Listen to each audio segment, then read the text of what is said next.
ओम श्री सांब शिवाय नमः। श्री शिव महापुराण प्रथम खंड पूर्वार्ध सचित्र मूल संस्कृत श्लोक हिंदी व्याख्या सहित। नमस्कार। आज हमारे असमीज कैलेंडर के हिसाब से श्रावण महीने का आज आखिरी सोमवार था। तो मैं गया था हमारे निकटतम मंदिर महाभैरव, वहाँ शंकर जी को जल अभिषेक करके आया हूँ। और आज मैं श्री शिव महापुराण के अंतर्गत जो द्वितीय रुद्र संहिता है उसका जो तृतीय खंड पार्वती खंड जिसका मैं पाठ कर रहा हूँ, आज उसी का 26वां अध्याय का पाठ करूंगा, यानी अथो षटोविंश अध्याय। ध्यानपूर्वक सुने और भूल त्रुटि होने से क्षमा करें। पार्वती की परीक्षा लेने के लिए भगवान शिव का जटाधारी ब्राह्मण का वेश धारण कर पार्वती के समीप जाना। शिव पार्वती संवाद। ब्रह्मा जी बोले, हे नारद, उन मुनियों के अपने अपने लोक चले जाने पर जगत सृष्टा प्रभु शिव ने स्वयं पार्वती के तप की परीक्षा लेने की इच्छा की। प्रसन्नचित वे शिव जी परीक्षा के बहाने उन्हें देखने के लिए जटाधारी रूप धारण कर पार्वती के वन में गए। उन्होंने प्रसन्न मन से बूढ़े ब्राह्मण का वेश धारण किया और अपने तेज से दे दीप्यमान हो दंड तथा छत्र धारण कर लिया था। वहां पर उन्होंने सखियों से घिरी हुई उन विशुद्ध पार्वती को वेदी पर बैठी हुई साक्षात चंद्रकला के समान देखा। तब ब्रह्मचारी का रूप धारण किए हुए वे भक्त वत्सल्य शिव उन देवी को देखकर प्रेम पूर्वक उनके समीप गए। उस अपूर्व तेजस्वी ब्राह्मण को आया हुआ देखकर शिवा देवी ने सभी प्रकार की पूजा सामग्री से उनका पूजन किया।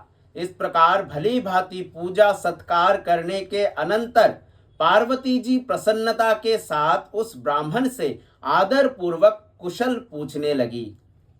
पार्वती बोली, हे ब्राह्मण, ब्रह्मचारी का स्वरूप धारण किए हुए आप कौन है और कहां से आए हैं? आप इस वन को प्रकाशित कर रहे हैं। हे वेद वेत्ताओं में श्रेष्ठ, ये सब मुझसे कहिए। ब्राह्मण बोले, मैं वृद्ध ब्राह्मण का शरीर धारण किए अपने इच्छानुसार चलने वाला एक बुद्धिमान तपस्वी हूँ। मैं दूसरे को सुख देने वाला तथा उनका उपकार करने वाला हूँ, इसमें संशय नहीं है। तुम कौन हो और किसकी कन्या हो? इस निर्जन वन में अकेली रहकर इतनी कठिन तपस्या क्यों कर रही हो, जो मुनियों के लिए भी दुष्कर है? तुम ना तो वाला हो ना ही वृद्धा, तुम तो सर्वथा तरुणी जान पड़ती हो। पति के बिना इस वन में इतनी कठोर तपस्या क्यों कर रही हो? हे भद्रे, क्या तुम किसी तपस्वी की सहचारिणी हो जो इतनी घोर तपस्या में निमग्न हो? क्या वो तपस्वी तुम्हारा पोषण नहीं करता अथवा तुम्हें छोड़कर अन्यत्र चला गया है? तुम किसके कुल में उत्पन्न हुई हो? तुम्हारे पिता कौन है तथा तुम्हारा क्या नाम है, ये बताओ। तुम तो सौभाग्यशालिनी हो, तपस्या में तुम्हारी आसक्ति तो व्यर्थ ही है। क्या तुम वेदों की जन्मदात्री सावित्री हो या महालक्ष्मी हो अथवा सुंदर रूप धारण किए हुए सरस्वती हो? इनमें तुम कौन हो, मैं अनुमान नहीं कर पा रहा हूं। पार्वती बोली, हे विप्र, ना तो मैं सावित्री हूं, ना महालक्ष्मी और ना ही सरस्वती ही हूं। मैं हिमालय की पुत्री हूं और मेरा वर्तमान नाम पार्वती है। पूर्व जन्म में मैं दक्ष की कन्या थी, उस समय मेरा नाम सती था। मेरे पिता ने मेरे पति की निंदा की थी, इसीलिए मैंने योग मार्ग का अवलंबन कर अपना शरीर त्याग दिया था। मैंने इस जन्म में भी भाग्यवश शिवजी को ही प्राप्त किया, परंतु वे कामदेव को जलाकर मुझे छोड़कर चले गए। हे विप्र, शंकर जी के चले जाने पर मैं कष्ट से उद्विग्न हो उठी और तप के लिए दृढ़ होकर पिता के घर से गंगा के तट पर चली आई। बहुत समय तक कठोर तपस्या करने के बाद भी मेरे प्राण वल्लभ सदाशिव मुझे प्राप्त नहीं हुए। इस कारण मैं अग्नि में प्रवेश करना चाहती थी, किंतु आपको देखकर क्षण मात्र के लिए रुक गई। अब आप जाइए। शिवजी ने मुझे अंगीकार नहीं किया, इसीलिए मैं अब अग्नि में प्रवेश करूंगी। मैं जहाँ जहाँ जन्म लूंगी वहां भी शिव को ही वर रूप में प्राप्त करूंगी। ब्रह्मा जी बोले, इस प्रकार कहकर पार्वती ब्रह्मचारी द्वारा बारंबार निषेध करने पर भी अग्नि में प्रवेश कर गई। पार्वती के अग्नि में प्रवेश करते ही उनकी तपस्या के प्रभाव से वो अग्नि उसी समय शीघ्र ही चंदन के समान शीतल हो गई। क्षण भर अग्नि में रहने के बाद ज्यों ही वे झूलों के जाने को उद्युत हुई, तब विप्र रूप शिव हंसते हुए उन सुंदरांगी से सहसा पूछने लगे। द्विज बोले, हे भद्रे, तुम्हारी ये कैसी तपस्या है? मुझे तो तुम्हारी इस तपस्या का कुछ भी फल नहीं जान पड़ता। इस अग्नि ने तुम्हारे शरीर को भी नहीं जलाया और तुम्हारा मनोरथ भी प्राप्त नहीं हुआ। इसलिए हे देवी, सब प्रकार का आनंद प्रदान करने वाले मुझ विप्रवर के सामने तुम अपना मनोरथ ठीक से कहो। हे देवी, तुम पूर्ण रूप से इस बात को यथाविधि कह दो। परस्पर बातचीत से हमारी तुम्हारी मित्रता हो गई, अतः तुम्हें इस बात को गोपनीय नहीं रखना चाहिए। हे देवी, इसके पश्चात मैं पूछना चाहता हूँ कि तुम कौन सा वरदान चाहती हो? हे देवी, मुझे सारे वरदान का फल तुम्ही में दिखाई पड़ रहा है। यह तपस्या यदि तुमने दूसरे के लिए की है तो वो सारा का सारा तुम्हारा तप व्यर्थ हो गया और तुमने हाथ में रत्न को लेकर के उसे खोकर पुनः कांच धारण किया। इस प्रकार की अपनी सुंदरता तुमने व्यर्थ क्यों कर दी? अनेक प्रकार के वस्त्र त्याग कर तुमने ये मृग चर्म क्यों धारण किया? इसीलिए तुम इस तपस्या का सारा कारण सत्य सत्य बताओ, जिससे कि उसे सुनकर ब्राह्मणों में श्रेष्ठ मैं प्रसन्नता प्राप्त करूं।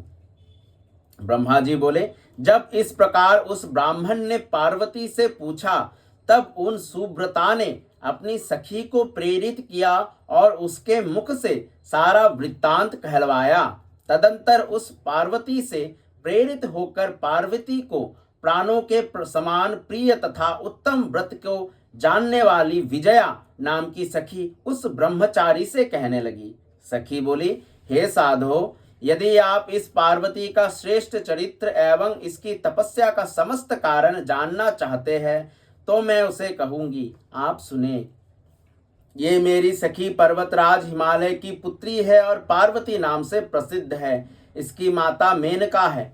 अभी तक इसका विवाह किसी के साथ नहीं हुआ है। ये शिवजी को छोड़कर दूसरे को अपना पति नहीं बनाना चाहती। ये 3000 वर्ष से तपस्या कर रही है। हे साधो, हे द्विजोत्तम, उन्हीं के लिए मेरी सखी ने ऐसा तप आरंभ किया है। इसका भी कारण मैं आपसे कहता हूँ, आप सुने। ये पार्वती इंद्रादि प्रमुख देवताओं एवं ब्रह्मा विष्णु आदि को छोड़कर केवल पिनाक पानी शंकर को ही पति रूप में प्राप्त करने की इच्छा करती है। हे द्विज, तपस्या प्रारंभ करने के पूर्व मेरी सखी ने जिन वृक्षों को लगाया था उन सब में फूल फल आदि आ गए हैं। अतः प्रतीत होता है कि मेरी सखी के मनोरथ पूर्ण होने का समय आ गया है। ये मेरी सखी नारद जी के उपदेशानुसार अपने रूप को सार्थक करने के लिए, अपने पिता के कुल को अलंकृत करने के लिए और कामदेव पर अनुग्रह करने के लिए महेश्वर के उद्देश्य से कठिन तप कर रही है। हे तापस, क्या इसका मनोरथ सफल नहीं होगा? हे द्विज श्रेष्ठ, आपने मेरी सखी के जिस मनोरथ को पूछा था उसे मैंने प्रीति पूर्वक कह दिया। अब आप और क्या सुनना चाहते हैं? ब्रह्मा जी बोले, हे मुने, विजया की इस यथार्थ बात को सुनकर वे जटाधारी रुद्र हंसते हुए ये वचन कहने लगे। जटिल बोले, सखी के द्वारा जो योग कहा गया है वो तो परिहास मालूम पड़ता है। यदि ये यथार्थ है तो देवी अपने मुख से कहे। ब्रह्मा जी बोले, इस प्रकार जब जटाधारी ब्राह्मण ने कहा तब पार्वती देवी अपने मुख से ही उन ब्राह्मण से कहने लगी। इस प्रकार श्री शिव महापुराण के अंतर्गत द्वितीय रुद्र संहिता के तृतीय पार्वती खंड में शिव जटिल संवाद वर्णन नामक 26वां अध्याय पूर्ण हुआ। धन्यवाद। आने वाले अध्याय यानी कि 27वें अध्याय में हम अथो सप्तविंशो अध्याय में हम जटाधारी ब्राह्मण द्वारा पार्वती के समक्ष शिवजी के स्वरूप की निंदा करना।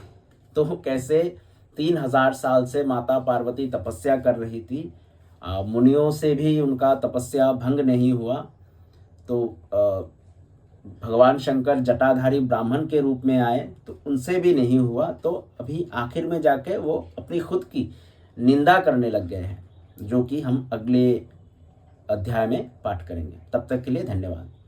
सांब सदाशिव सांब सदाशिव सांब सदाशिव सांब सदाशिव सांब सदाशिव हरि शंभु सांब सदाशिव सांब सदाशिव सांब सदाशिव सांब सदाशिव सांब सदाशिव हरि शंभु।